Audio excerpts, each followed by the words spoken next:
Boa noite, pessoal.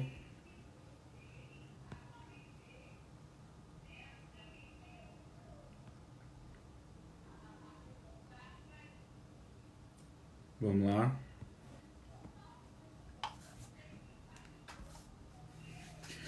Última aula do curso. Muito feliz.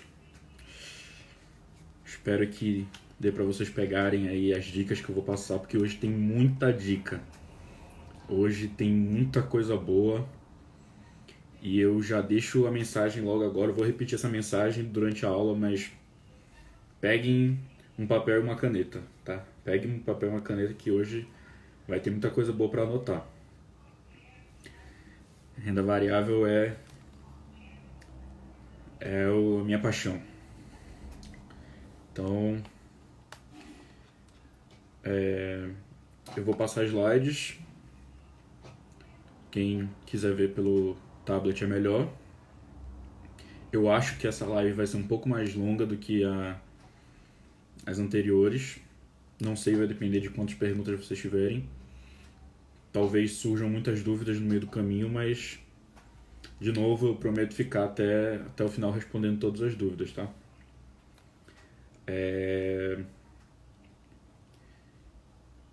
Então vamos lá.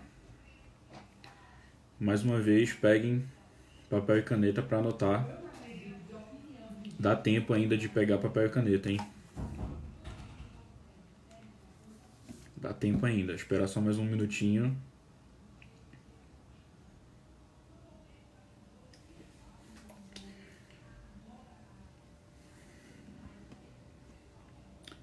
Acho que meus slides vieram fora de ordem aqui, mas na hora que eu for botando eu vou ajustando.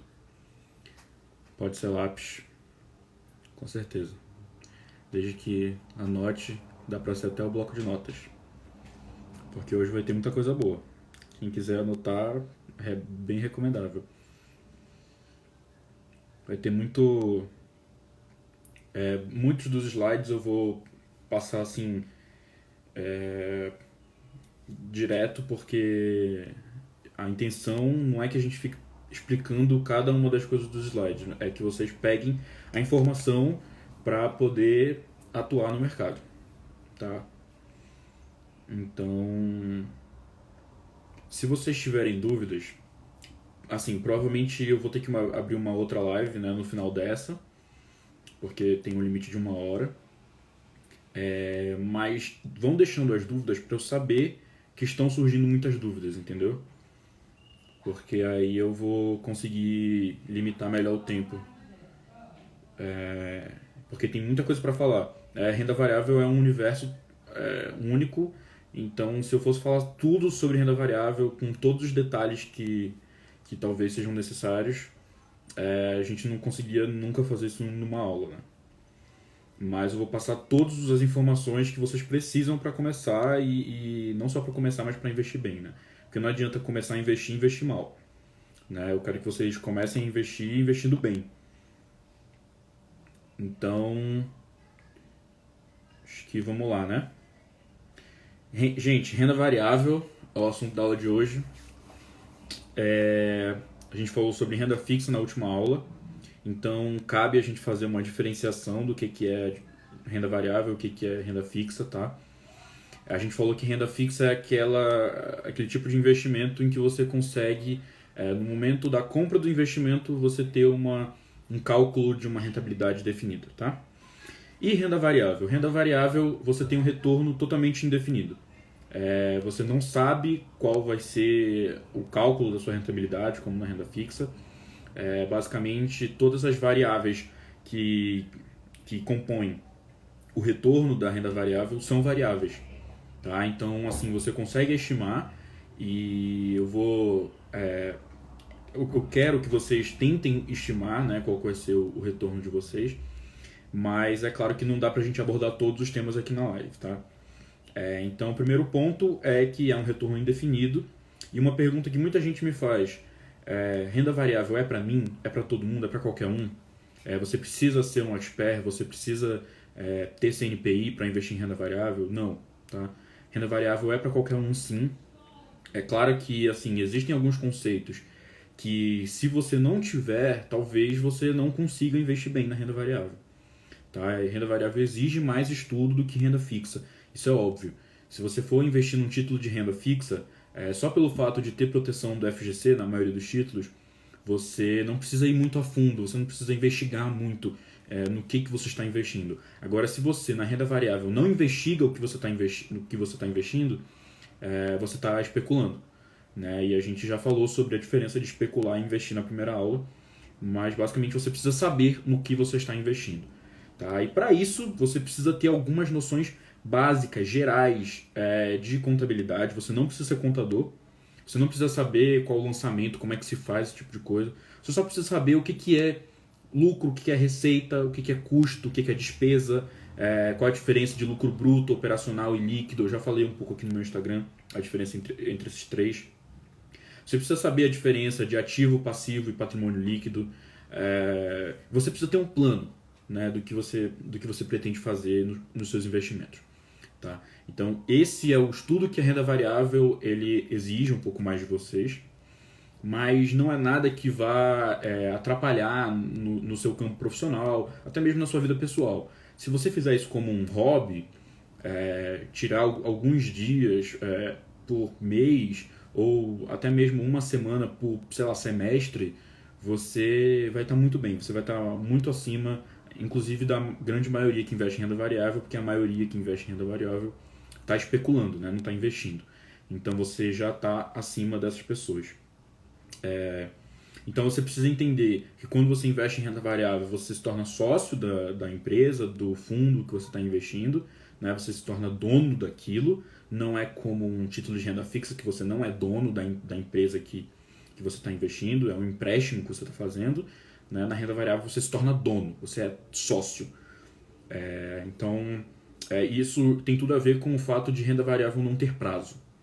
Tá? Porque quando você abre uma empresa, uma padaria, alguma coisa assim, você não espera que a padaria tenha prazo de validade. Você não espera que a empresa vá acabar daqui a um certo tempo.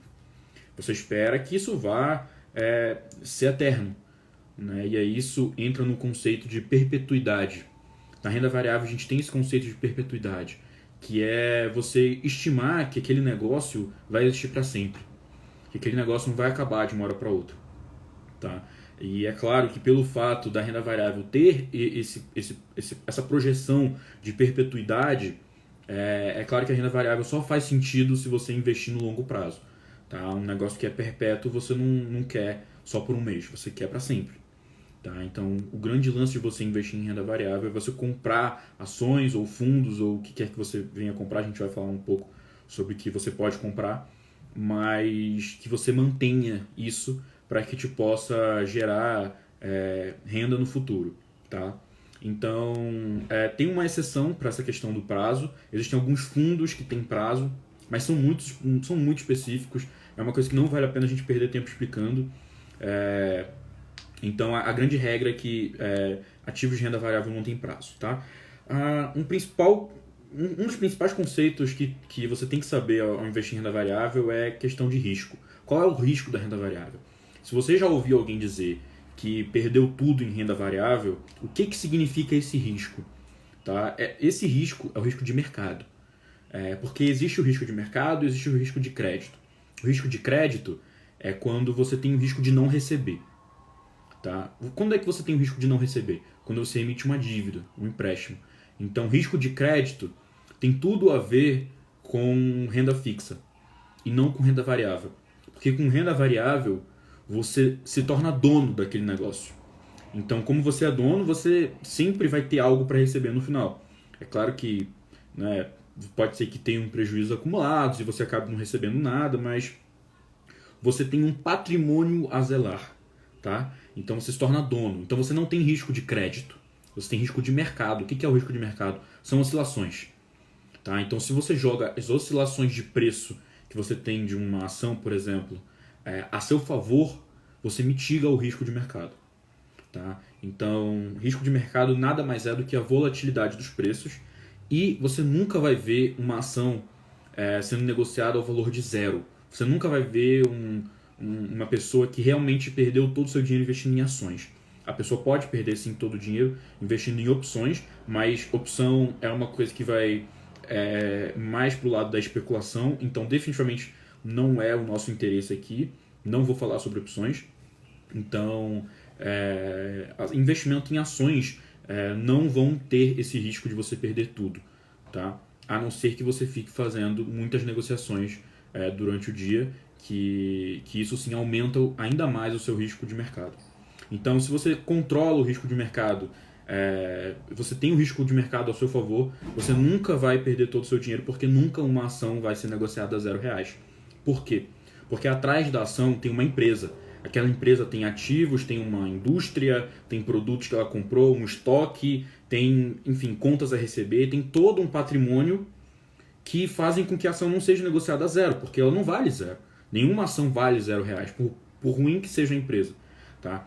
Então, nunca você vai ter perda de todo o seu patrimônio investindo em ações.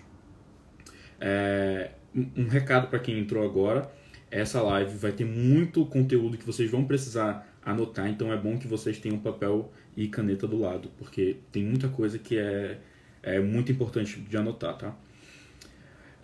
Então, a Bolsa de Valores, ela é a vencedora no longo prazo. O que isso significa? Significa que quando você investe em renda fixa, o seu principal motivo de investir em renda fixa não é ter alta rentabilidade. A gente já falou sobre renda fixa, eu já mostrei para vocês que dá para ter alta rentabilidade com renda fixa, mas o seu principal objetivo não é esse. O seu principal objetivo com renda fixa é preservação de patrimônio, tá? É que você possa ter uma liquidez. Então é para isso que serve a renda fixa. A renda variável não. A renda variável é que vai te trazer de verdade os ganhos, os retornos. Então, é claro que pelo fato da renda variável ser mais arriscada, ela tem um retorno superior no longo prazo. É claro que assim, é importante ressaltar para vocês que se você correr um risco maior significasse automaticamente que você vai ter um retorno maior, então significa que não tem risco, né? Vocês concordam comigo? Então, eu invisto numa ação e ela, pelo fato de ser mais arriscada, significa que eu obrigatoriamente vou ter um retorno maior. Então significa que a ação não vai ter risco, né? Porque é obrigatório o seu retorno maior. Então não é assim que funciona, tá? Você pode ter retornos ruins em renda variável, é claro, e é isso que significa o risco de mercado, você ter as oscilações de preço.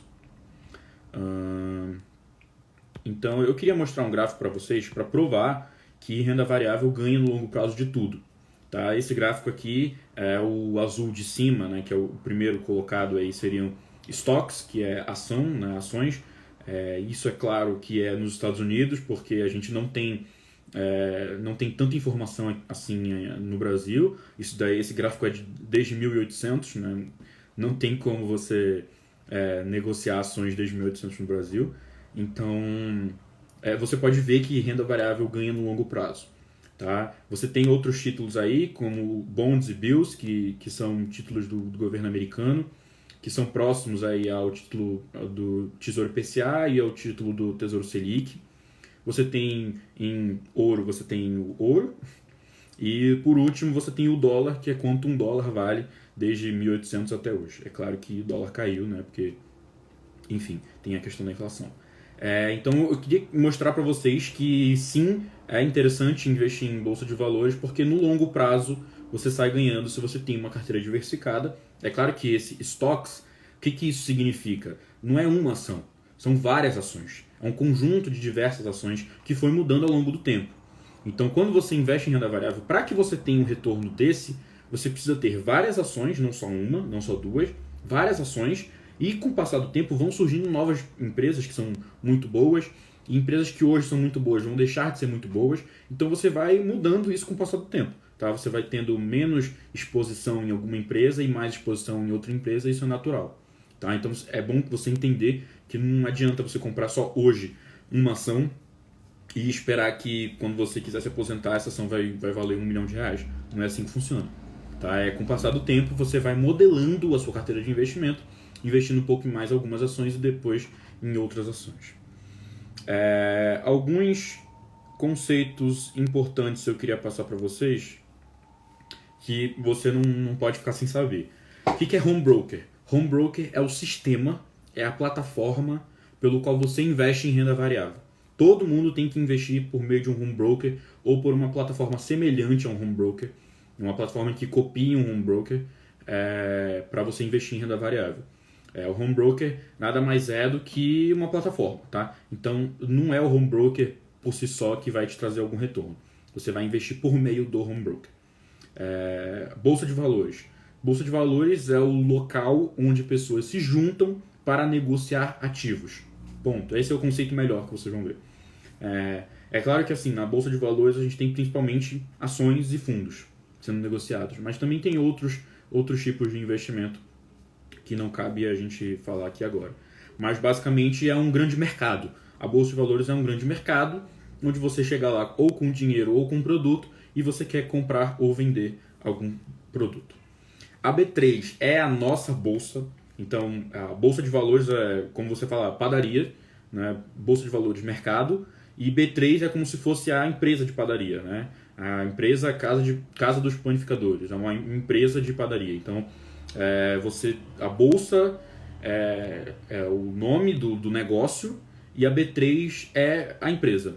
Tá? A B3 antigamente se chamava Bovespa, não cabe a gente tratar da história da B3, mas é por isso que o nosso índice de mercado se chama Ibovespa, né? Porque antigamente a nossa bolsa se chamava Bovespa. Hoje a nossa bolsa se chama B3, inclusive você pode ser sócio da B3, você pode comprar ações da B3 na B3 e você pode se tornar sócio da empresa.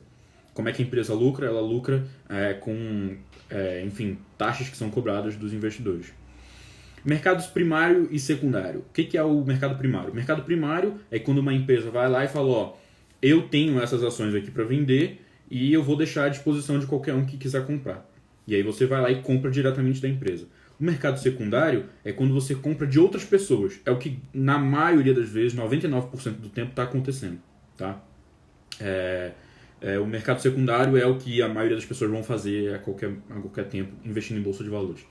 Que é quando você compra ações de uma outra pessoa. Tá? Então sou eu e você negociando uma ação de uma outra empresa que não tem nada a ver com nós dois. Esse é o mercado secundário. O mercado primário é quando você compra diretamente da empresa. IPO e OPA. IPO é quando a empresa entra no mercado, então ela faz o IPO, é um processo de IPO, que é quando ela se torna uma empresa pública.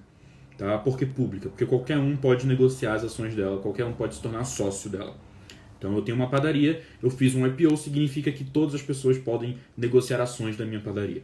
Então esse processo é justamente quando você tem o mercado primário, que aí eu estou colocando à disposição de outras pessoas ações da minha empresa. E a OPA é uma oferta pública de aquisição. Não necessariamente ela significa que a empresa vai sair do mercado, ela vai deixar de ser pública. Pode ser que sim. Grande parte das vezes a empresa ela é adquirida por uma outra empresa ou por algum milionário, alguém muito rico que queira comprar parte tão relevante da empresa que seja suficiente para que a empresa deixe de ser pública. Então você pode, uma pessoa muito rica pode chegar e falar que quer comprar o Itaú, por exemplo, sendo que o Itaú é uma empresa pública.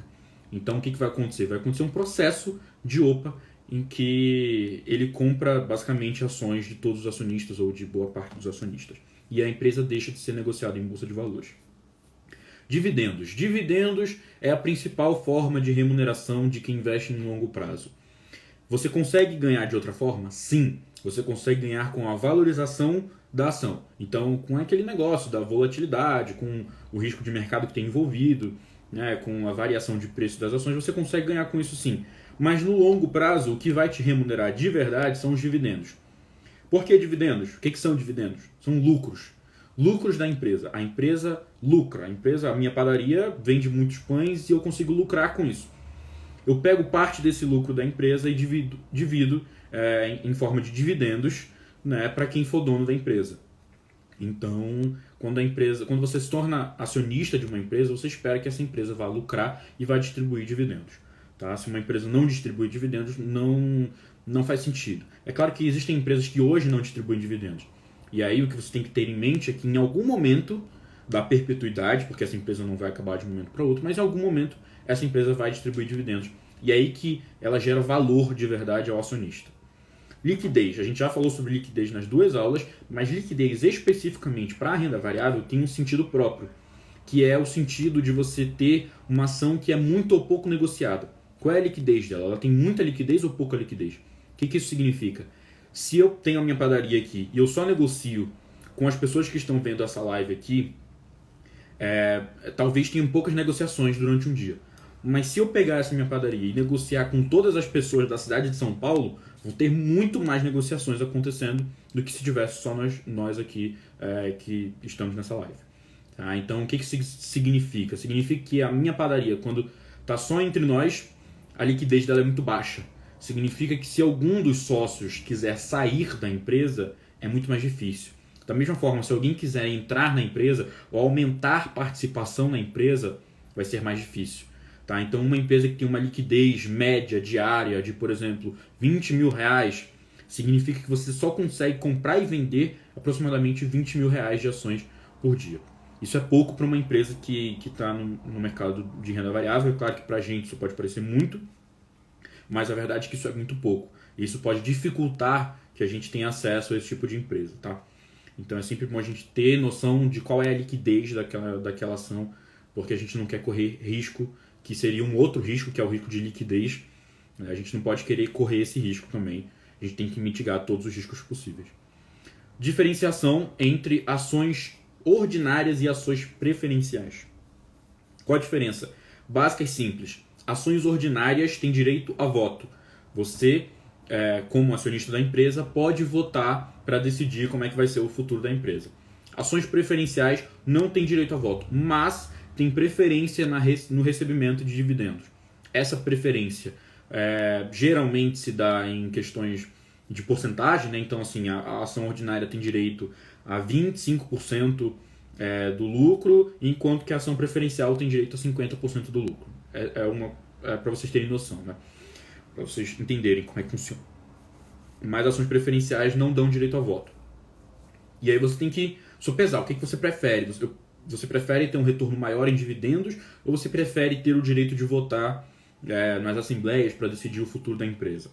Tá? É uma discussão muito longa, eu acho que não cabe a gente entrar em muitos detalhes aqui, mas basicamente o que você precisa saber é que empresas que possuem ações ordinárias e preferenciais possuem liquidez diferente em cada uma delas. O que isso significa? Se você está comprando uma ação ordinária, você não pode simplesmente trocar ela, digamos assim, por uma ação preferencial. São ações diferentes. É a mesma empresa, mas são ações diferentes. Então, muitas vezes, existem poucas ações ordinárias em circulação. É como se eu, na minha padaria, só quisesse que vocês que estão aqui sejam acionistas ordinários da minha empresa. Mas eu quero que toda a cidade de São Paulo seja acionista preferencial. Então significa que vai ter muito mais liquidez nas ações preferenciais do que nas ações ordinárias, porque tem muito pouca ação ordinária em mercado. Então, quando você for investir numa empresa que tem ações ordinárias e ações preferenciais, uma das coisas que é importante de você analisar é a liquidez entre elas. Na grande maioria das vezes, as ações preferenciais têm mais liquidez. Isso significa que sempre você precisa adquirir ações preferenciais? Não, porque muitas das vezes a diferença entre elas é pouca. Né? A diferença de uma ação que negocia 200 milhões de reais por dia e a outra que negocia 150 milhões de reais por dia. Para a gente não faz muita diferença. Tá? Então, é sempre bom você sopesar o que você vai escolher entre ações preferenciais ou ações ordinárias. Um último conceito importante é a diferença de blue chips e small caps. Blue chips são as maiores empresas. Blue chip é empresa grande, é isso que significa. Tá? É o Itaú, é Bradesco, é Vale, são as empresas que realmente todo mundo conhece, que são muito representativas no mercado de renda variável. E as ações small caps são aquelas menos representativas, são empresas pequenas, ou então pode até ser uma empresa que ela tem muito reconhecimento, tem uma marca forte, mas que na bolsa de valores ela é muito pequena, porque talvez poucas pessoas negociem ela, enfim, o valor de mercado dela não é tão grande, as pessoas acham que ela vai ter um problema no futuro. Então, basicamente, a diferença de você investir numa blue chip para uma small cap é o risco. Né? Porque é claro que o risco de você investir no Itaú, no Bradesco da vida é muito menor do que você investir numa empresa muito pequena que poucas pessoas conhecem, que está querendo crescer ainda. Então, é o risco que tem entre elas. É claro que é diferente. Então, ações mais defensivas são blue chips. Tá? São ações de empresas maiores, talvez que pagam mais dividendos, Porque assim, é claro, uma empresa que tem um lucro muito grande, ela talvez não precise de tanto lucro retido para investir, para crescer mais. O que isso significa? Significa que uma empresa maior ela pode distribuir mais dividendo, porque ela não precisa de tanto dinheiro para crescer. Uma empresa menor não. Ela precisa de muito dinheiro, porque ela está crescendo a todo momento. Ela está fazendo muitos investimentos, ela está querendo crescer. Então, pelo fato de ela sempre estar querendo crescer, provavelmente ela não vai ter tanto dinheiro assim para distribuir em forma de dividendos. E aí você vai ter que analisar se aquela empresa vai distribuir dividendos no futuro para você. Tá? É claro que existe também um outro conceito que seria um meio termo, que são as mid-caps, né, que são chamadas, mas basicamente são esses dois que vocês precisam saber agora. Então vamos começar. Agora é a hora de vocês pegarem caneta e papel. Quem não pegou ainda, quem entrou depois e não me ouviu falando, peguem caneta e papel, porque agora é a hora, tá? Eu vou falar sobre como escolher ações, e eu estou procurando o slide e está aqui. Como escolher ações. Peguem caneta e papel, tá? Agora é a hora. Porque tudo que eu falei até agora são coisas mais teóricas. Agora eu vou falar o que vocês precisam fazer na prática, no dia a dia. Agora, vocês vão desligar essa live, o que vocês podem fazer para começar a investir. Primeiro passo, vai entrar em sites que tem estatísticas, indicadores de ações. Tá? Os principais sites, Fundamentos, Status Invest, Investing.com e Trademap. Tá? Esses 4 sites, basicamente, existem diversos outros sites que vão te dar indicadores e múltiplos de ações, mas esses são os principais. Então você vai entrar em um site desses, um desses 4. Eu costumo usar o Status Invest, mas não significa que ele seja melhor do que os outros.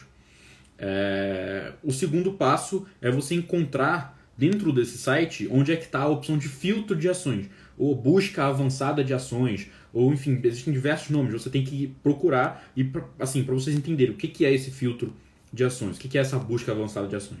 É como você vai limitar os parâmetros de como você quer uma empresa. Por exemplo, eu quero uma empresa que só dê lucro.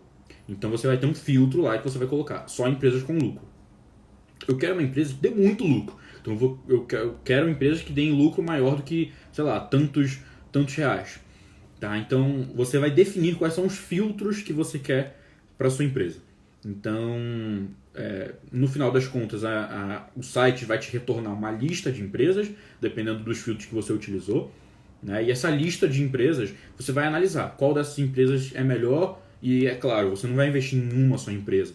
Então, podem ter empresas muito diferentes que aparentam ser muito boas, uma com um lado negativo aqui, outra com um lado negativo aqui, mas que você pode ter as duas em carteira. É claro que não existe ação perfeita. Tá? Não existe uma ação que seja barata, que seja uma empresa excelente, que tenha muito liquidez. Não existe. Então você vai estar sempre sopesando, né, para você poder ter um pouco de cada coisa. Tá? É claro, eu já falei que você não precisa ter, na verdade você não pode, não deveria ter uma só ação. Você deveria ter várias ações. E é justamente por isso que você vai colocar empresas diferentes, com características diferentes na sua carteira. Então o próximo passo, o terceiro passo, é você fazer uma análise com os filtros que eu vou trazer no próximo slide. E para o próximo slide, quem não tiver com papel e caneta vai perder os filtros que eu vou trazer aqui, que são filtros muito bons. Mas você vai fazer uma análise. Por que uma análise? Porque não basta só você colocar os filtros lá e comprar as empresas que forem resultado. Porque é claro que pode ter alguma empresa que tem um resultado muito positivo que seja não recorrente. O que significa um resultado não recorrente? Uma coisa que aconteceu esporadicamente na empresa. A empresa, ela sei lá, a minha padaria, ela era uma padaria normal, era aqui na rua, e só ia comprar pão na minha padaria as pessoas aqui do bairro. Mas no meio do caminho, no meio do ano, eu decidi que eu vou comprar uma padaria do outro lado da cidade. Isso vai ter um impacto gigantesco, né, nos meus resultados. Isso pode mudar tudo. Então, não adianta você pegar só os filtros e comprar as ações que forem resultado, porque pode acontecer um resultado não recorrente. Uma coisa que a empresa não faz normalmente, mas que acabou acontecendo naquele ano. E por conta disso, essa empresa acabou aparecendo na lista de empresas que deu como resultado. Tá? Isso tanto para coisas positivas quanto para coisas negativas. A empresa pode ter recebido uma bolada de algum projeto que ela fez e vendeu, alguma coisa assim. Né? A empresa vendeu uma fábrica, pô, essa fábrica vale muito dinheiro, e aí acabou que gerou muito lucro, enfim. E aí acabou resultando num resultado diferente, né, daquele ano. Então você tem que analisar. Tem que analisar o que aquele indicador, o que aquele número está te falando. E é claro, não dá para eu falar todas as possibilidades possíveis sobre todos os indicadores possíveis. Então, até por isso que eu quero que vocês anotem, para que vocês possam pesquisar depois o que significa cada um desses indicadores e como que você pode analisar melhor cada um desses indicadores, tá? E o quarto passo, depois que você já tiver uma lista de empresas, vamos supor, retornaram 10 ações. Você vai pegar essas 10 ações, vai entrar no site de RI da empresa. O que significa RI? Relações com Investidores. Como é que você acha esse site? Você digita o nome da empresa no Google, RI. Então, sei lá, Ambev RI. Vai aparecer o primeiro link lá, vai ser o site de Relações com Investidores da Ambev. E nesse site vai ter todas as informações que você precisa saber sobre a empresa. Tá? Vai ter um relatório sobre a administração, que vai falar como é que a própria administração está vendo o futuro da empresa, né? O que ela está projetando para os próximos anos, como é que ela pretende expandir o negócio, como é que ela pretende crescer. Então você vai ler esse relatório, que é muito importante. Eu gosto muito do relatório da administração. E você vai ver as demonstrações financeiras, né? Você vai ver o balanço patrimonial, vai ver demonstração de resultado do exercício, vai ver demonstrativo de fluxo de caixa. Fernando, eu não entendo nada disso. Gente, você não precisa ser expert. Você só precisa saber, o lucro está onde? Onde é que eu vejo o lucro? O lucro está no demonstrativo de resultado do exercício. Então, para ver o lucro, você vai na DRE. Onde é que está o ativo e o passivo? Está no balanço patrimonial. Então, você vai no balanço patrimonial para ver quais são os ativos e quais são os passivos. Tá? E depois que você analisar tudo que a empresa tem para te falar, você pode ainda analisar mais muita coisa. Como, por exemplo, analisar setor. Entendeu? Você vai ver como é que o setor daquela empresa está, se está crescendo, se está contraindo, se tem muitas outras empresas entrando no setor. Isso é muito importante você saber, né? Porque pode ser uma empresa que seja excelente, só que tem muitos outros competidores entrando no mercado. Tem tanta gente entrando que nos próximos anos provavelmente a empresa não vai dar tanto lucro. Então você precisa saber o que vai acontecer com a empresa nos próximos anos, e você só vai saber depois que você ler tudo sobre a empresa. É claro que você não vai ler 100%, mas assim, tudo que foi importante, né, você precisa ler.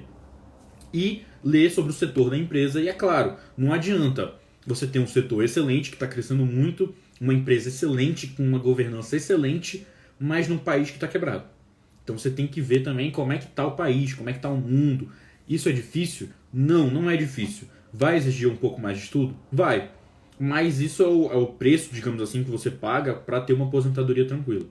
Tá? Então vale a pena sim você investir esse tempo agora para que no futuro você possa colher bons frutos. É claro que para quem não é da área, você não precisa perder muito tempo com isso. Você precisa ler o básico. Você precisa saber o básico de tudo. É isso que eu quero que vocês entendam, tá? Então saibam o básico de tudo. Então vamos para os filtros. De novo, quem não pegou papel e caneta, talvez seja tarde demais. Filtros de ações. O que eu uso para filtrar as ações? É isso que está aí no slide.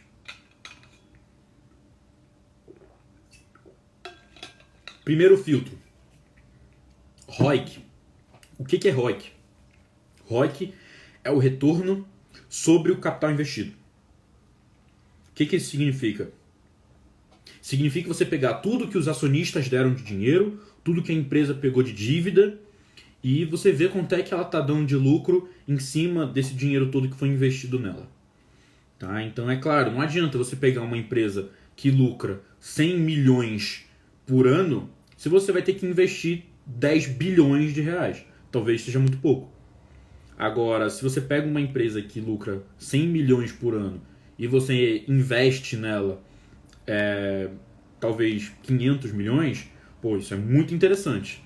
Entendeu? Então é sempre bom você analisar, porque não adianta. Um número frio de lucro não significa muita coisa.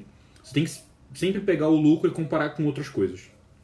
Tá? Então o primeiro indicador que eu uso é o ROIC, que é esse retorno aí, que é esse lucro comparado com quanto que foi investido, e o filtro que eu utilizo é de 15%. Vocês vão ver que praticamente em todos os filtros tem um número e tem um número entre... não é parênteses isso. Sei lá, colchete, eu não lembro o nome disso. Enfim, entre parênteses vai ter um outro número. E o que significa cada um deles? O primeiro número é um número ideal. O segundo número é um número desejável, é um número aceitável. Tá? Então o primeiro número é assim, eu espero que a empresa me entregue um ROIC maior do que 15%. Mas se a empresa me der um ROIC de 10% e todo o resto tiver ok, tudo bem, eu aceito um ROIC de 10%. Então, para praticamente todos os filtros, eu tenho uma segunda opção.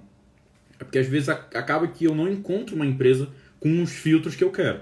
Tá? Muitas vezes vocês vão ver isso na prática.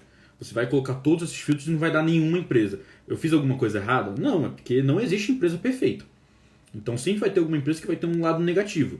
E aí vai depender de você diversificar o risco, né, que você está correndo nessa empresa. Se você tem uma empresa que tem muita dívida, por exemplo, você tem que compensar com uma outra empresa que tem muito caixa. Uma empresa que tem muito dinheiro guardado. Então você tem que sempre fazer essa análise de risco. O segundo indicador é a margem líquida. A margem líquida nada mais é do que quantos por cento da receita a empresa tem de lucro. Né? Então, eu vendi 100 pães a R$1 cada, então a minha receita foi R$100. Só que eu tive que pagar o aluguel, eu tive que pagar a massa do pão, eu tive que pagar meus empregados, eu tive que pagar imposto. E no final de tudo isso, eu fiquei com R$10. Então significa que a minha margem líquida foi de 10%. Tá? Então a margem líquida é um indicador muito importante, porque significa que a empresa está dando lucro consistentemente, né? Assim, a empresa tem uma margem boa para fazer operações e margem líquida de 10% é o desejável, mas 8% já é aceitável. Tá? O terceiro indicador, dívida sobre valor patrimonial ou patrimônio líquido. Né? O que isso significa? Significa assim, a empresa ela tem um tanto de dívida e também tem o tanto que os próprios acionistas investiram nela. Qual que é essa relação? Se a empresa tiver muita dívida, é um risco, né? É um risco que a empresa está correndo. Não é muito bom uma empresa que tem muita dívida. É claro que se a empresa não tiver dívida nenhuma, talvez significa que ela está crescendo pouco, e aí você vai ter que fazer uma outra análise, mas você tem que ver basicamente para tirar empresas que são muito alavancadas. Né? Alavancada significa endividada. Então empresas que são muito endividadas você quer tirar porque é um risco muito grande. Então você quer um indicador de dívida sobre patrimônio líquido ou valor patrimonial menor do que 1,5. Significa que para cada R$1 de patrimônio líquido a empresa tem 1,5 real de dívida. Claro que, de novo, é aceitável que uma empresa tenha o dobro. Né? Então, para cada R$1 de patrimônio líquido, ela tem o dobro de dívida, isso é aceitável. Não é o esperado, mas, é claro, não existe empresa perfeita. E existem muitas empresas que são muito mais alavancadas do que dois. Vocês podem, depois, nesses próprios filtros, vocês podem analisar essas empresas que são muito endividadas. O quarto indicador, crescimento da receita. Eu quero uma empresa que tenha um crescimento de receita.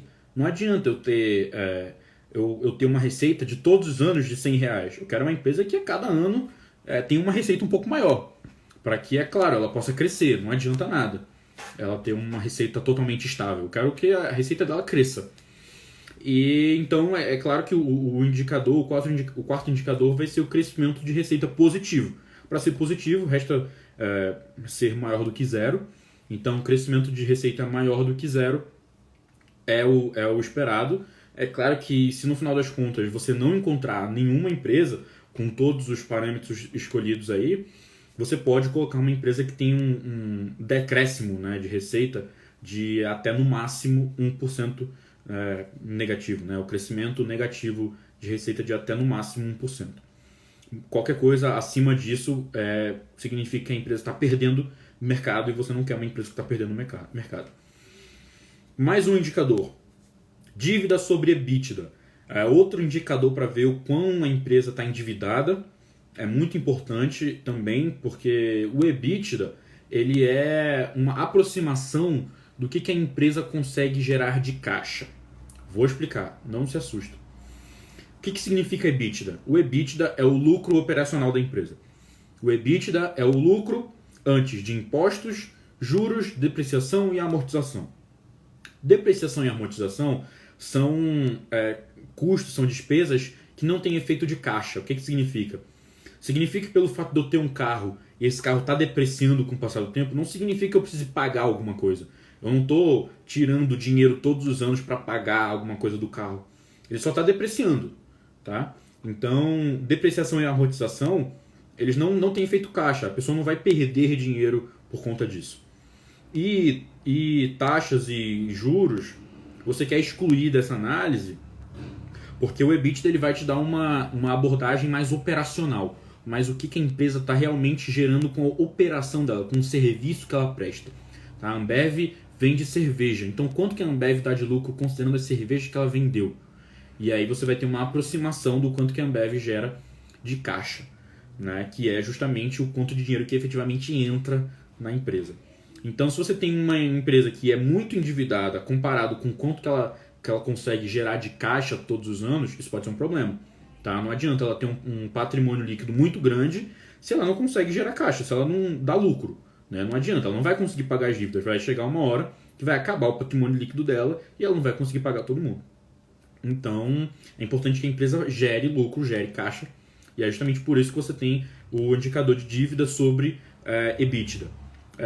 É claro, todos os indicadores que eu estou falando aqui, eles são indicadores que não necessariamente você vai encontrar nos sites que eu falei para vocês entrarem. Vão ter alguns sites que vão ter alguns indicadores, outros que vão ter outros. Não significa que você tem que abrir todos para ver todos, mas quando você for analisar as empresas que deram de resultado com os indicadores que tem no site para você analisar, aí você vai analisar mais especificamente esses indicadores que eu estou colocando aqui. E o dívida sobre EBITDA é um deles. Eu acho que o Status Invest tem dívida sobre EBIT, você pode usar como uma aproximação sim. A diferença do EBIT para o EBITDA é a depreciação e a amortização. Tá? Então você pode sim usar como uma aproximação disso. Então, dívida sobre EBITDA menor do que 3 é o desejável, significa que em 3 anos de operação, ou seja, a Ambev lá em 3 anos vendendo cerveja, ela consegue quitar todas as dívidas.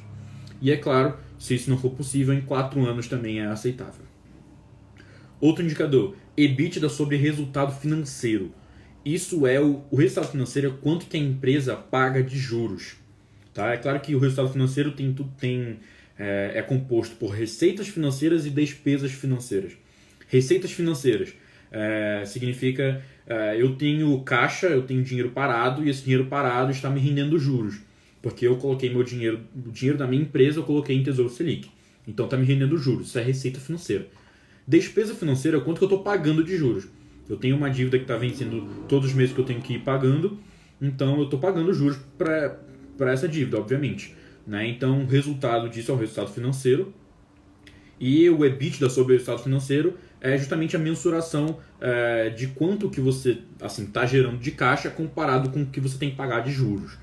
É outra medida para ver o potencial da empresa de pagar todas as suas dívidas. Né? E o número que seria o mais agradável seria de 4. Significa que com um resultado operacional da empresa, ela consegue pagar 4 vezes o tanto de juros que ela tem que pagar.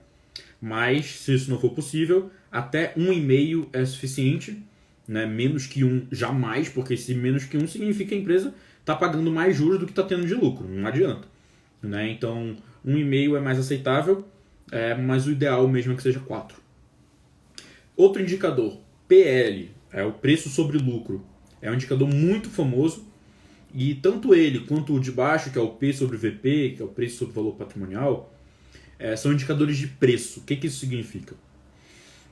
São indicadores que você vai analisar para saber se a empresa está cara ou barata. Porque não adianta a empresa ser uma empresa muito boa e você pagar muito caro por isso. Tá? Você quer empresas que estejam baratas também. E com o PL significa o quê? Bom, eu estou pagando R$100, tá? Mas a empresa tem de lucro, todos os anos, R$10. Então significa que eu estou pagando um PL de 10 vezes. Não tem não é reais nem nada, é 10 vezes.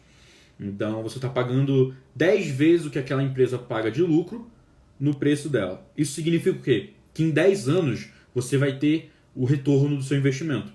Tá? Então o PL é muito visto como uma questão de tempo, né? de prazo de retorno do investimento. Tá? Eu tenho investimento de PL 15, significa que em 15 anos eu vou ter todo o retorno do meu investimento dele. É claro que existem empresas com PL absurdo, tipo 100, 80, mas o ideal são empresas que têm um PL abaixo de 15 e é aceitável empresas com PL abaixo de 20. Preço sobre valor patrimonial é a mesma coisa no sentido de preço. Você está analisando quanto que você está pagando com o patrimônio líquido da empresa. Tá? Então a empresa tem lá a indústria dela, tem a fábrica, né? Tem o tanto de ativos que ela tem, as máquinas, o estoque, né? Todas as coisas que ela comprou para poder gerar o operacional dela. Então isso no final das contas é o patrimônio líquido dela, né? Quando você tira as dívidas. Então, se você tem uma empresa que tem um patrimônio líquido muito grande, mas que você está pagando muito mais pelo patrimônio líquido, significa que você está comprando uma empresa muito cara. Tá? Então, o preço sobre valor patrimonial ideal seria abaixo de 1,5.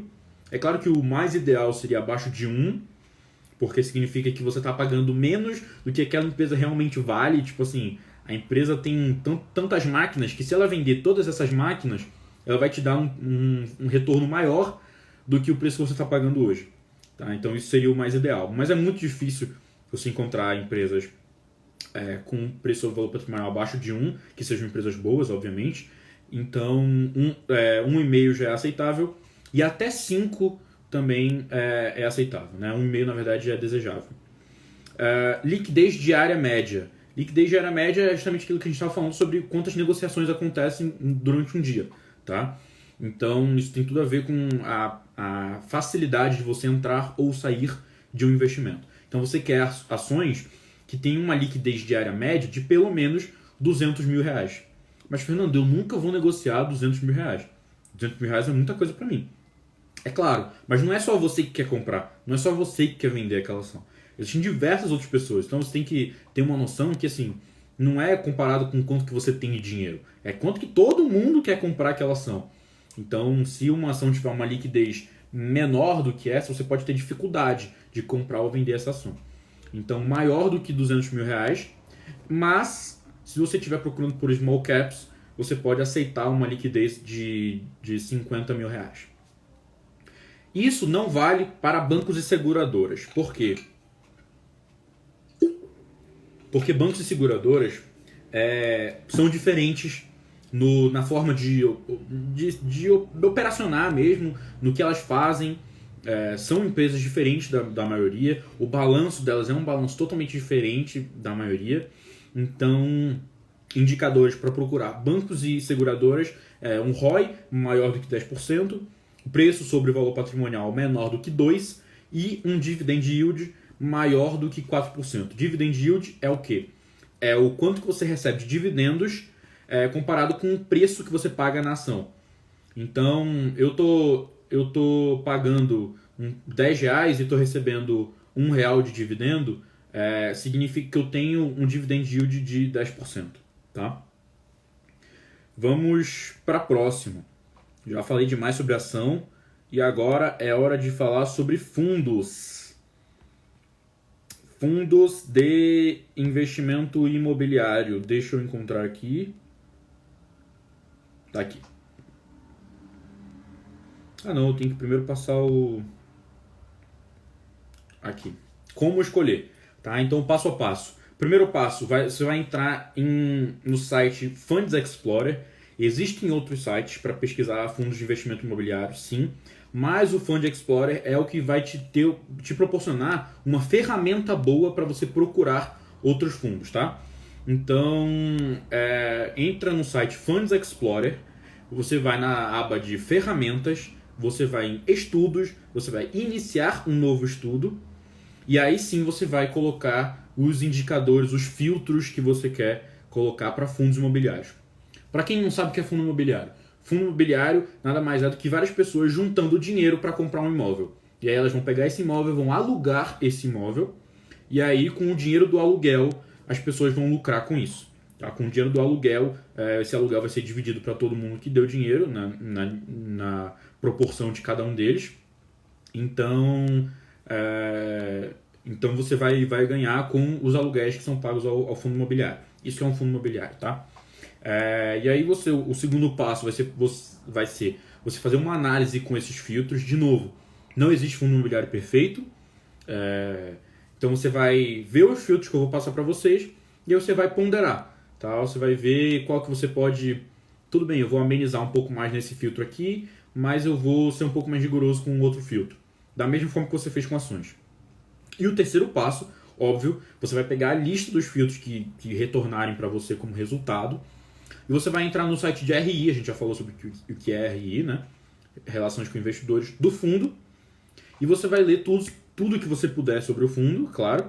Mas muito importante, você tem que saber quais são os imóveis desse fundo. Tá? Você tem que saber quais são os imóveis do fundo. Não adianta você comprar um fundo só porque os indicadores, os números estão bons. Fundo é imóvel. Você tem que saber, pode ser um imóvel que esteja caindo aos pedaços. Não adianta você comprar um fundo que tem um imóvel caindo aos pedaços. Tá? Então no site de RI do fundo, ele vai mostrar fotos, vai mostrar a localização, vai falar quantos metros quadrados tem cada imóvel. Então você vai ver, tem fundos com diversos imóveis, inclusive esse é um dos filtros que a gente vai colocar daqui a pouco. Mas você vai ver cada um desses fundos, como por exemplo, fundo de shopping. Tá? Para quem não sabe, existem diversos shoppings que vocês vão que são fundos de investimento imobiliário. Você pode ser dono daquele sócio. Tá? Como a maioria que está aqui mora em Manaus, o shopping da Ponta Negra é um fundo imobiliário. Você pode ser dono daquele shopping. E aí você pode ter a sua própria opinião. Eu gosto muito desse shopping ou não gosto muito desse shopping. E aí você vai comparar. Esse fundo, como exemplo, né, o fundo do shopping da Ponta Negra, ele tem diversos outros fundos. Tem muitos fundos aqui em São Paulo, tem fundos no Rio de Janeiro, tem fundos em outros lugares do Brasil. Então você vai analisar, esse shopping aqui eu gosto muito, mas esse daqui eu não gosto muito não. Então você vai analisar justamente quais são os shoppings que tem nesse fundo para ver se vale a pena você investir nesse fundo, tá? E aí, é claro, você tem que saber um pouco mais sobre o setor de atuação desse fundo. Para você saber mais sobre o setor de atuação, pode ser um setor de logística, um setor de shoppings, como eu falei, pode ser um setor de agências bancárias. Existem fundos imobiliários de diversas coisas diferentes. E aí você tem esses dois sites aí que são os sites que eu uso, que é o Funds Explorer, que eu já falei que vocês vão precisar dele para fazer esse estudo, e o FIIs.com.br, que também você vai ter muita informação. Mas os filtros que você vai colocar nesses fundos são esses aqui. Ó. Primeiro filtro, participação no IFIX. O que é o IFIX? O IFIX é o principal índice de fundos imobiliários. É como se fosse o Ibovespa de fundos imobiliários. Tá? Então você quer um fundo que tenha participação no IFIX, porque significa que ele é um fundo importante, ele é um fundo relevante. Então você coloca lá no estudo do Funds Explorer que a participação no IFIX tem que ser maior do que zero, porque significa que tem participação no IFIX. Segundo, patrimônio líquido. Você quer um fundo que tem um patrimônio líquido muito grande. Significa o quê? Que tem muitos imóveis, que tem diversos imóveis, né? Imóveis muito caros, que são muito valorizados pelo mercado. Então você quer um fundo que tem um patrimônio líquido maior do que 150 milhões de reais. Terceiro filtro, quantidade de imóveis. É muito arriscado você ter um fundo que tenha um só imóvel. Existem fundos que são, por exemplo, o fundo do prédio tal. Esse fundo é só esse prédio. Só que isso é muito arriscado. Porque se, por exemplo, o governo da cidade, o prefeito, decide fechar a rua desse prédio, você está ferrado. Porque todo o aluguel que você ia receber, você não vai deixar de receber, pessoas vão querer sair do aluguel de lá, enfim. Você vai perder com isso. Então você está muito arriscado por ter um fundo com um imóvel só. Você não quer um fundo com um imóvel só. Você quer um fundo com vários imóveis. Então, quantidade de imóveis pelo menos maior do que 2. Né? Um fundo com 3 imóveis já é suficiente para ter uma boa diversificação aí. E aí, claro que você tem que analisar qual a localização dos imóveis. Né? Não adianta. Ser 3 imóveis um do lado do outro. Não adianta nada. Né? Tem que ser em lugares diferentes, preferencialmente em cidades diferentes, preferencialmente em estados diferentes. O outro indicador é indicador de preço. Então, como é que você sabe se um fundo imobiliário está caro ou barato? preço sobre valor patrimonial. A gente já falou sobre ele quando falou de ações, mas basicamente é você analisar o quanto que você está pagando pelo patrimônio líquido do fundo. Tá? É claro, o fundo tem diversos imóveis, não adianta você pagar um preço muito caro no valor dos imóveis. É como você comprar um apartamento que vale 100 mil reais e você está pagando 150 mil reais. Não adianta. Tá? Então, preço sobre valor patrimonial menor do que 1,25, mas até 1,5 já é suficiente, já é agradável. Daqui a pouco vai acabar essa live e eu vou abrir mais uma live, tá? O volume médio, mesma coisa da liquidez diária média de ações, tá?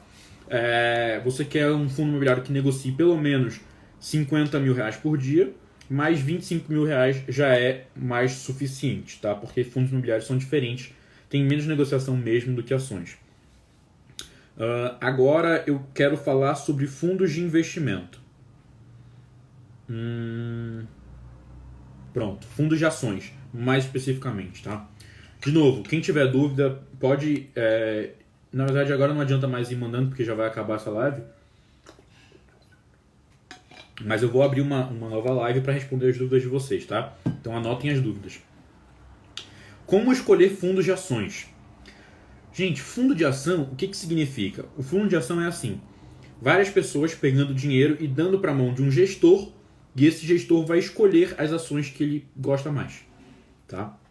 Existem diversos fundos de investimento, não cabe aqui a gente tratar da diferença de cada um deles, mas a gente vai falar especificamente sobre fundos de ações e aqui fundos ativos, em que o gestor, a pessoa que você deu o seu dinheiro, vai ativamente, vai pegar o seu dinheiro e vai falar: eu acho que essa ação aqui está barata.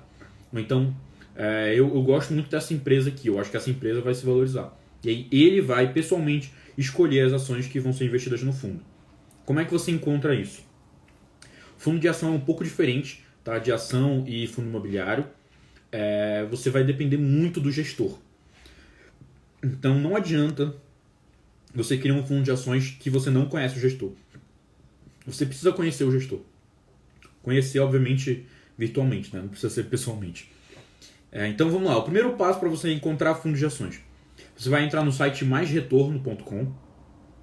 Você vai na aba Ferramentas, vai em Fundos de Investimento e Lista de Fundos com filtro. É a mesma coisa que a gente fez em ações e fundos imobiliários, tá? É um filtro de fundos. Então é um filtro, você vai colocar lá os indicadores que você quer no fundo para escolher qual fundo é melhor.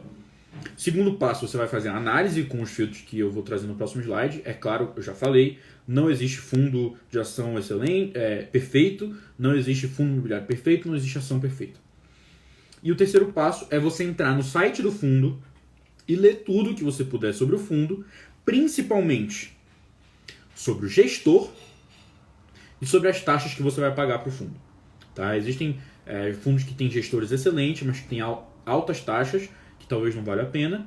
E existem fundos que talvez até valha a pena você colocar na mão de um outro gestor, porque ele cobra muito pouca taxa. Tá? Então, principalmente, você tem que saber a história do gestor do fundo. Pesquisa quem é o gestor desse fundo. Tá? O que ele já fez, quantos anos ele está no mercado, se ele é bom mesmo, se você compartilha das ideias dele. E para isso, uma forma de você encontrar as opiniões do gestor do fundo, você pode ler as cartas, que podem ser mensais ou trimestrais ou anuais dos gestores, no próprio site de RI do fundo. Tá? Você vai entrar no site do fundo, você vai digitar o nome do fundo no Google e você vai ver as cartas que o gestor faz. Nada mais é do que o gestor falando, eu acho que o mercado está assim, eu vi uma oportunidade aqui porque eu acho que o dólar vai subir, eu acho que o dólar vai cair, eu acho que o Brasil vai crescer, eu acho que o setor que vai se beneficiar é esse setor, por isso eu escolhi essa ação aqui para comprar, etc. Então o gestor vai te dar um panorama geral do que ele pensa. E é muito importante que você entenda o pensamento do gestor e fale: tudo bem, eu acredito na sua opinião e, portanto, eu acredito no seu trabalho, vou deixar meu dinheiro com você. Tá? Antes de eu passar os filtros dos fundos de ações, eu só tenho mais 40 segundos nessa live. Então eu vou encerrar essa live e vou abrir mais uma live. Por favor, entrem na nova live e mandem as dúvidas lá na nova live, tá? Muito obrigado a quem acompanhou até aqui, vai ter que sair por qualquer motivo, mas eu vou continuar falando sobre fundos de ações e respondendo dúvidas na próxima live. Então vamos lá, obrigado, gente.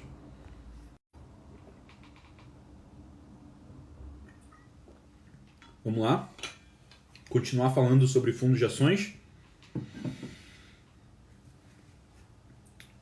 Vamos lá, fundos de ações, mandem as dúvidas.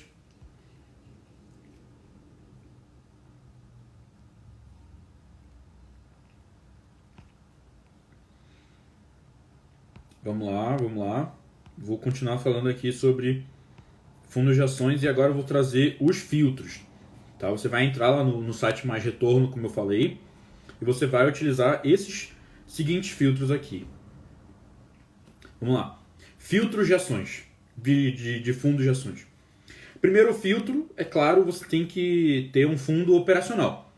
Tá? Então você quer um fundo que ainda exista, porque nesse site Mais Retorno vão ter fundos que já foram cancelados. Eu citei no início da aula que existem fundos com prazo, né? Então existem fundos que já foram fechados. Você quer um fundo que esteja operacional, um fundo que esteja funcionando. Então, primeira coisa é um status operacional. Segunda coisa, você tem que escolher um fundo que seja de ações, é claro. Existem diversos outros tipos de fundo, eu já citei na última live, mas você quer especificamente aqui, a gente está falando sobre fundos de ações, então você vai escolher a classe ações dentro de fundos, tá? E isso daí é só para você chegar onde a gente quer chegar, que é a lista de fundos de ações que estão na ativa. Mas você quer um fundo bom, não adianta você ter um fundo qualquer. Para isso, você precisa ter um fundo que tem um patrimônio líquido muito grande. Por quê? Porque basicamente um fundo que tem um patrimônio líquido muito pequeno pode ter muitos problemas com liquidez. Tá? Você pode ter dificuldade de sair do fundo quando você quiser. Então, a primeira coisa que você tem que analisar de indicador propriamente dito do fundo é o patrimônio líquido. E eu recomendo um patrimônio líquido médio de 12 meses, ou seja, nos últimos 12 meses, acima de 80 milhões de reais. Um fundo que tenha acima de 50 milhões de reais já é aceitável. Você pode investir se você confiar muito no gestor. Mas acima de 80 milhões é o mais recomendável. Agora, para fundo, não tem muito para onde correr. A melhor forma de você analisar um fundo é olhando o índice de Sharpe. O que é o índice de Sharpe? O índice de Sharpe é um índice que vai medir o retorno do fundo e comparar com o risco que o fundo assumiu. Como é que ele faz isso? Ele pega, o fundo teve um retorno nos últimos 12 meses de 10%. A taxa livre de risco, que não cabe aqui a gente falar sobre o que é a taxa livre de risco, mas vamos supor que você usa a taxa Selic, no último ano foi de 4%. Então, 10 menos 4, o retorno desse fundo real, né, acima da taxa de risco, foi de 6%. Só que o fundo teve uma volatilidade nesse período de 6%, vamos supor. Então, significa que o índice de Sharpe desse fundo é de 1, porque é 6 dividido por 6, né, vai dar 1. Então, você quer um fundo que tenha mais retorno do que risco. Não adianta você pegar um fundo que tenha muita volatilidade e pouco retorno. Né? Então, a principal métrica de avaliação de fundos é o índice de Sharpe. Tá? E aqui eu trouxe 3 índices de Sharpe diferentes que vai depender de vocês ponderar, né, como é que está sendo a performance do fundo. Você pode usar um índice de Sharpe mais longo, de 36 meses, ou seja, 3 anos, em que seja maior do que 0,8. Por quê? É importante vocês saberem que no longo prazo vai ter muita volatilidade mesmo. Tá? Então, com o passar do tempo, fica mais difícil para o fundo ter mais retorno do que volatilidade. Isso é normal. Então, quanto mais longo, mais difícil é para o fundo. Então, o índice de Sharpe de 36 meses acima de 0,8 já é excelente. Agora, puxando mais para curto prazo, 24 meses acima de 1 já é o ideal. E índice de Sharpe nos últimos 12 meses acima de 2. Mas acima de 1,5 já é suficiente. Tá? Agora, como é que você vai analisar isso? Existem fundos que vão ter o índice de Sharpe nos últimos 12 meses acima de 2, tipo 3% não, né? 3 é um número só. Um índice de Sharpe acima de 3 nos últimos 12 meses. Só que nos últimos 36 meses, o índice de Sharpe dele foi 0,5, foi 0,2, sei lá. O que isso significa? Significa que ele praticamente deu sorte. Não é dar sorte, né? Sorte não é o principal significado do mercado financeiro, mas o que ele basicamente aconteceu com ele foi que ele provavelmente pegou uma ação, ou então um conjunto de ações especificamente, que subiu muito nos últimos tempos. Ou seja, que teve muita rentabilidade comparado com o risco. Isso significa que vai se repetir? Talvez não. Tá? É claro que retornos passados não são garantias de retornos futuros, então é possível que isso não aconteça de novo. Então você tem que estar ligado nisso. Agora, um fundo que teve um índice de Sharpe nos últimos 36 meses acima de 0,8 e nos últimos 12 meses ficou ali entre 1 e 2, o que isso significa? Significa que é um fundo estável, tá? Que ele mantém a estabilidade com o passar do tempo. Então é muito mais interessante que você tenha um fundo que nos últimos 36 meses teve um índice de Sharpe melhor do que nos últimos 12 meses, do que o contrário. Tá? A perspectiva é muito melhor para isso. Só que, é claro, não adianta você analisar só o índice de Sharpe sem saber o que o gestor está fazendo. Porque são só números, né? É só um indicador. Para fundos de ações você só tem esse indicador, você não tem outros indicadores para olhar. Então você tem que analisar o que o gestor está fazendo. Você tem que ver se é um gestor de cabelo branco, né? Ou se é um gestor que não sabe muito bem o que ele está fazendo. Tá? Então, para isso, de novo, entrem no site do fundo e leiam as cartas do gestor. Saibam o que está passando na cabeça do gestor. Isso é muito importante. Para a ação, também é importante você ler o que a administração está pensando, mas para fundo de ação não tem para onde correr. Se você não souber o que o gestor está pensando, você nunca vai entender o que está acontecendo com os seus investimentos. Agora, eu vou passar um pouco mais para como vocês vão investir na prática. E eu queria passar a diversificação, tá? Diversificação, a gente está falando desde o início, é essencial. Você não pode ter só uma ação, você não pode ter só um fundo de ação, você não pode ter um só fundo imobiliário. Você tem que ter várias ações, vários fundos imobiliários, vários fundos de ações. Tá? Tudo bem, fundos de ações você pode ter menos se você tem muitas ações e muitos fundos imobiliários. Mas é importante que você tenha de tudo um pouco. Tá? Porque, é claro, você não vai acertar sempre. Você vai errar. E errar é normal no mercado financeiro. Agora, não significa que você vai perder dinheiro por conta disso. Porque se você tem uma carteira diversificada, você mitiga o seu risco de erro. Porque é muito difícil você errar várias vezes. Né? Você vai errar uma vez ou outra.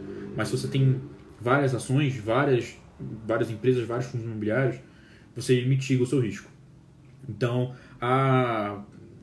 o que eu posso passar para vocês aqui, de um exemplo, né, de como você pode diversificar, é você ter, por exemplo, 30% em ações blue chips, que eu já falei, são as ações mais defensivas, são as ações que têm um menor risco, ações que pagam muito dividendo, ações muito grandes, empresas muito grandes que dificilmente vão quebrar.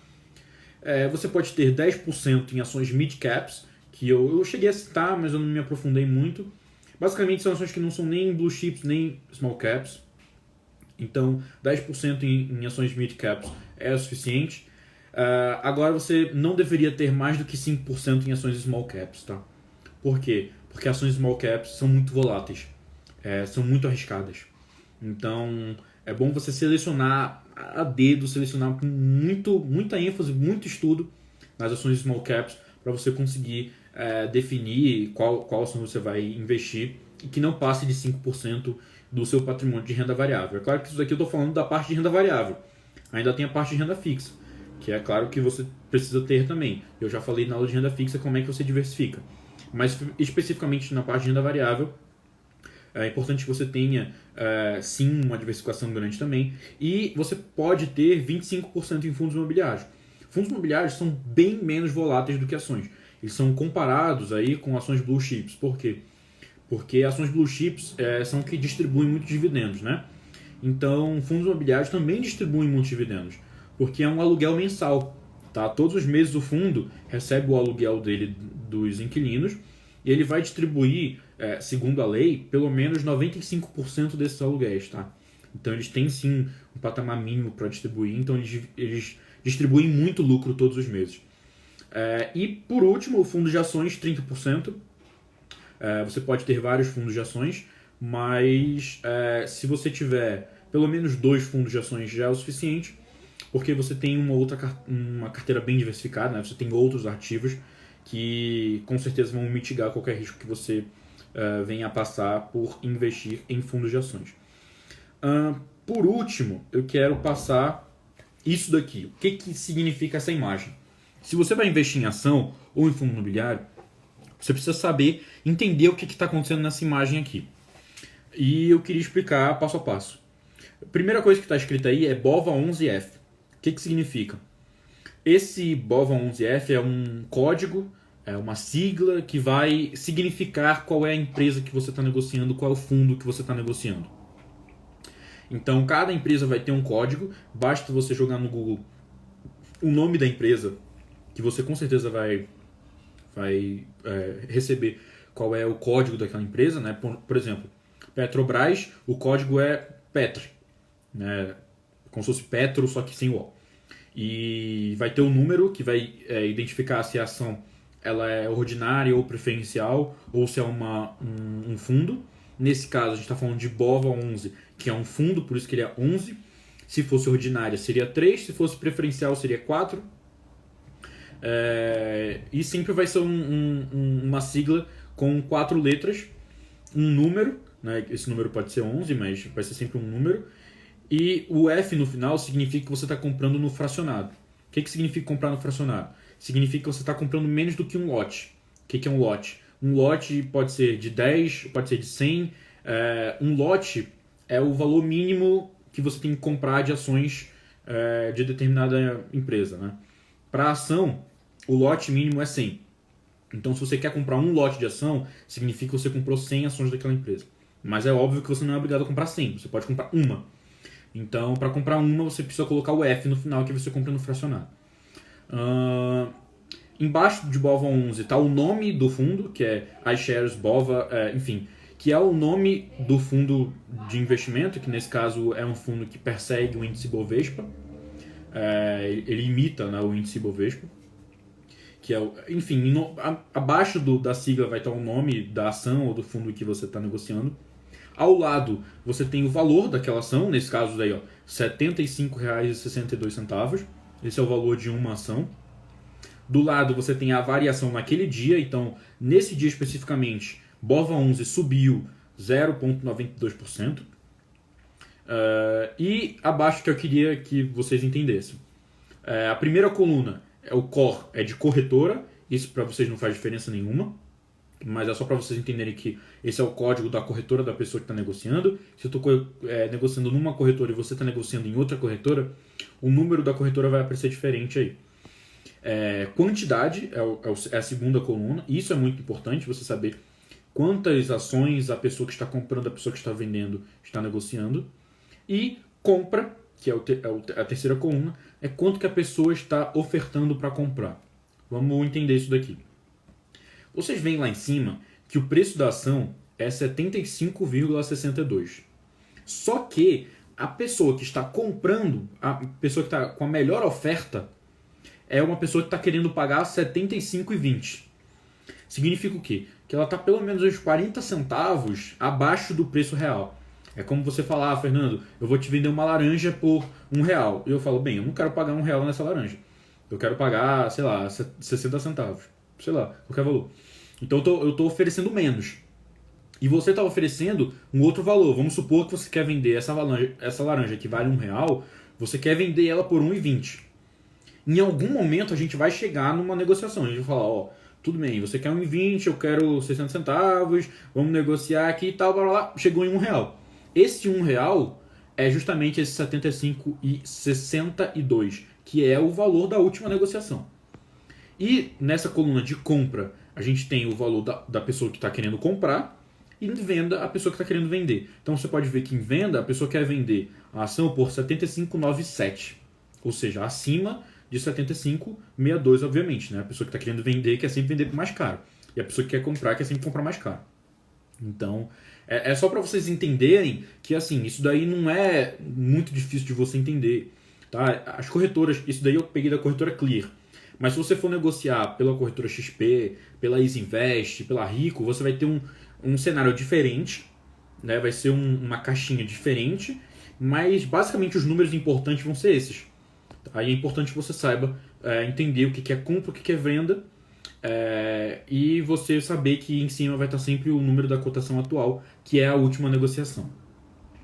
Bem, com isso eu encerro, tá? Esse foi o último slide. Eu quero ouvir vocês. Eu sei que teve gente que mandou dúvidas na última live. Então, por favor, mandem as dúvidas agora, quem tiver online. Porque se não tiverem dúvidas, eu vou encerrar a live. Deu pra entender tudo que eu passei? Eu sei que é muito conteúdo, de novo. Isso daqui era pra eu me ensinar em um ano, mas eu tentei passar tudo que é prático. Porque não adianta eu ficar ensinando teoria.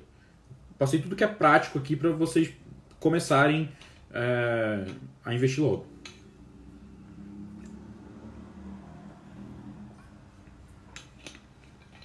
Não gosto de fundos de ações. Colocaria blue chips e renda fixa. O que acha? Assim, eu gosto muito de fundo de ações por um motivo específico.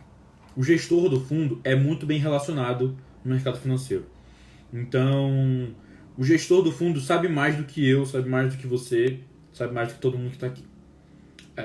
Isso significa que ele não vai errar? Com certeza não. Isso significa que se eu for investir sozinho, escolhendo as minhas próprias empresas, eu vou ter uma rentabilidade menor do que a do gestor? Com certeza não. Você pode ter uma rentabilidade muito maior.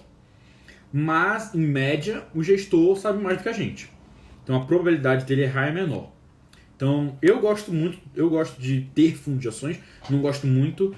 Eu tenho menos do que eu coloquei ali, os 30%, mas eu tenho fundo de ações, acho importante. Mas se você não gosta, não tem problema. Você pode sim colocar em blue chips. Em renda fixa acho que não faz muito sentido, porque aqui a gente está falando só de renda variável. Então, se você tem um montante que você quer colocar em renda variável, não faz sentido só porque você não gosta de fundo de ação, você pegar uma parte e colocar em renda fixa, né? Então, é claro que você precisa ter uma reserva de oportunidade em renda fixa, mas se a gente está falando de renda variável, blue chips podem sim funcionar, só que você tem que saber que blue chip vai te dar uma rentabilidade menor do que um fundo provavelmente te daria, até porque a maioria dos fundos não tem muitas blue chips, tá? A maioria dos fundos estão compostos principalmente de mid caps, porque são ações que têm liquidez, mas mesmo assim tem um potencial ainda de valorização. Porque blue chips, muito dificilmente uma blue chip vai valorizar muito, vai explodir. Uma mid cap é mais provável que ela exploda do que uma blue chip. Então seria mais adequado você colocar, ao invés de fundos de ações, mid caps.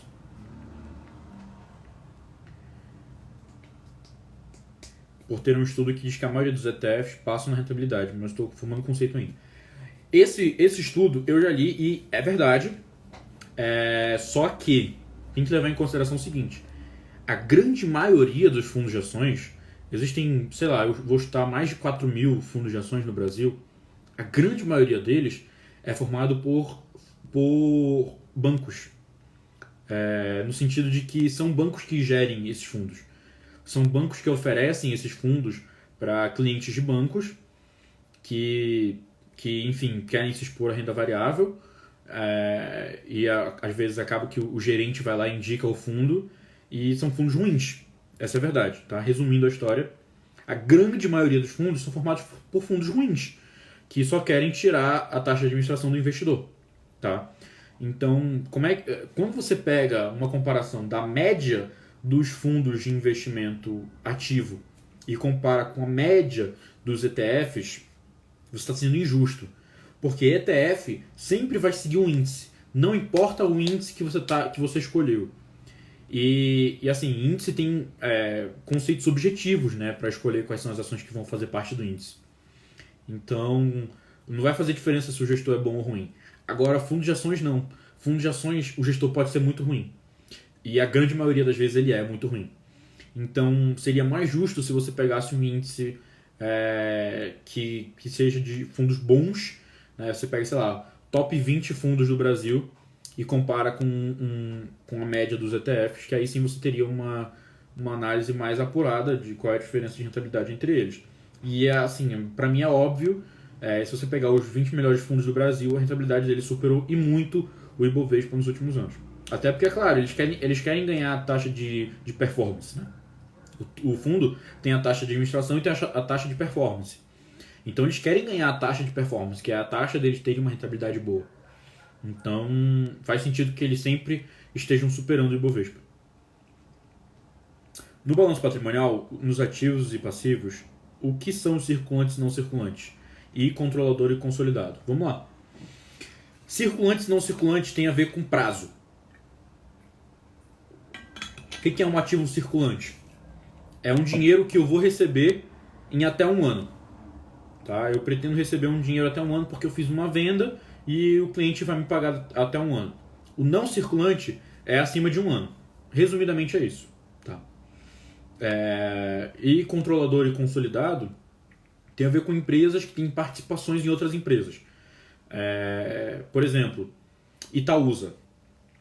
Se você pegar o balanço de Itaúsa, você vai ver lá, controlador e consolidado. Controladora é só o da empresa Itaúsa.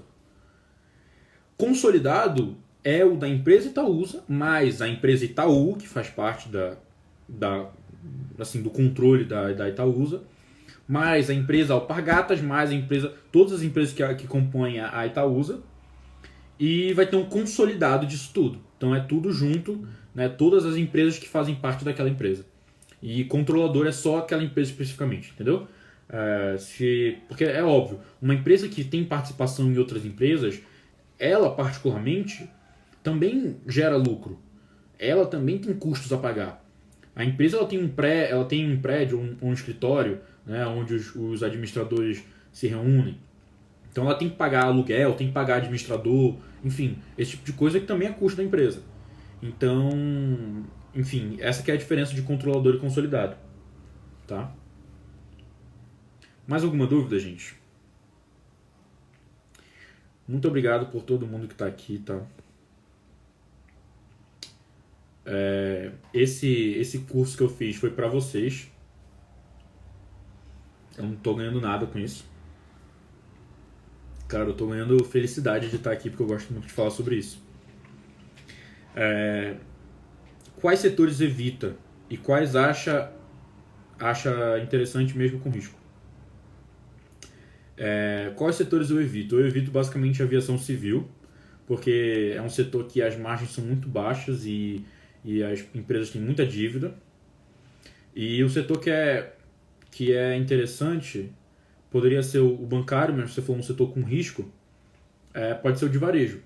Porque o de varejo é um setor bem arriscado, só que se você escolher as empresas certas no preço certo, você pode se dar muito bem. Então, é diferente de você ter um setor como, por exemplo, de commodity, que eu também evito um pouco. É tão cíclico quanto, mas eu prefiro o varejo porque você consegue escolher empresas menores num preço melhor. Qual seria um investimento para iniciante? Bem, eu falei na primeira aula o que o iniciante precisa fazer, mas basicamente o iniciante precisa montar reserva de emergência no Tesouro Selic. Então, o primeiro investimento para uma pessoa que está começando a investir, obviamente, é Tesouro Selic. Mais alguma dúvida, gente? Passei bastante do horário, né? Eu imaginei que eu ia passar mesmo. Essa aula é maçante, é muito conteúdo.